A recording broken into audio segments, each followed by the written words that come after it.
Shalom, shalom sejahtera untuk kita semua. Hari ini kita akan belajar mengenai membangun solidaritas di tengah masyarakat majemuk. Dari bahan Alkitab Mazmur 133, Matius 25 ayat 31 sampai 46, Matius 22 ayat 37 sampai 39.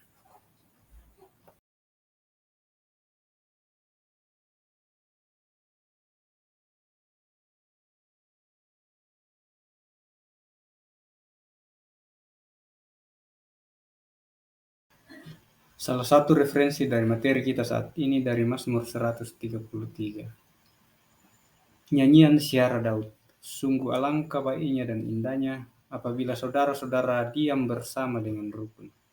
Seperti minyak yang baik di atas kepala meleleh ke janggut, yang meleleh ke janggut harum dan ke leher jubahnya.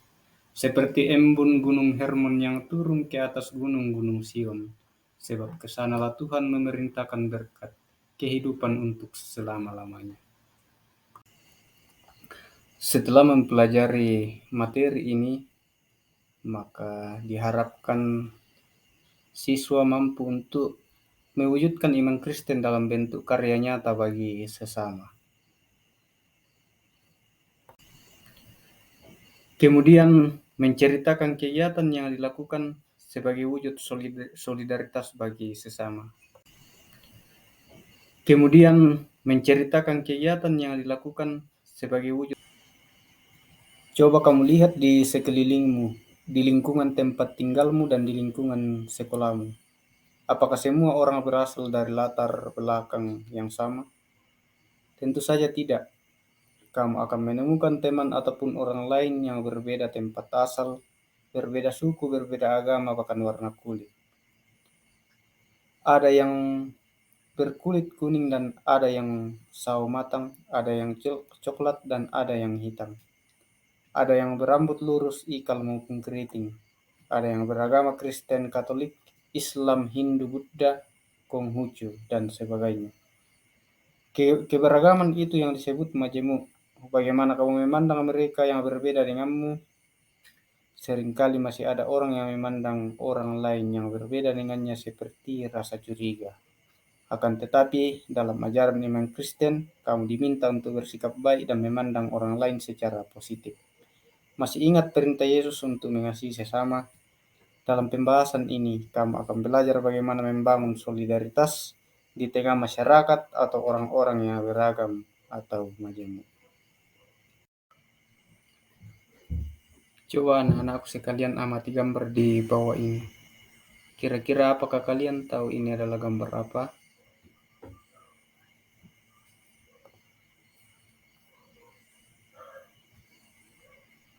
Iya, betul sekali, ini adalah pura. Pura adalah istilah untuk tempat ibadah agama Hindu di Indonesia. Pura di Indonesia terutama terkonsentrasi di Bali, sebagai pulau yang mempunyai mayoritas penduduk penganut agama Hindu. Jadi ini adalah gambar pura sebagai tempat ibadah saudara kita yang beragama Hindu. Yang ini adalah candi. Candi adalah istilah dalam bahasa Indonesia yang merujuk pada sebuah bangunan keagamaan tempat ibadah peninggalan purbakala yang berasal dari peradaban Hindu-Buddha. Bangunan ini digunakan sebagai tempat ritual ibadah, pemujaan dewa-dewi, penghormatan leluhur, ataupun memuliakan sang Buddha. Akan tetapi, istilah candi tidak hanya digunakan oleh masyarakat untuk menyebut tempat ibadah saja. Banyak situs-situs purbakala non-religius dari masa Hindu-Buddha Indonesia klasik, baik sebagai istana atau keraton, pemandian atau petirtaan, gapura, dan sebagainya, disebut dengan istilah candi. Ini adalah kelenteng, sebutan untuk tempat ibadah penganut kepercayaan tradisional Tionghoa. Dikarenakan di Indonesia penganut kepercayaan tradisional Tionghoa sering disamakan sebagai penganut agama Konghucu, maka kelenteng dengan sendirinya sering dianggap sama dengan tempat ibadah umat Konghucu. Di beberapa daerah, kelenteng juga disebut dengan istilah tokong.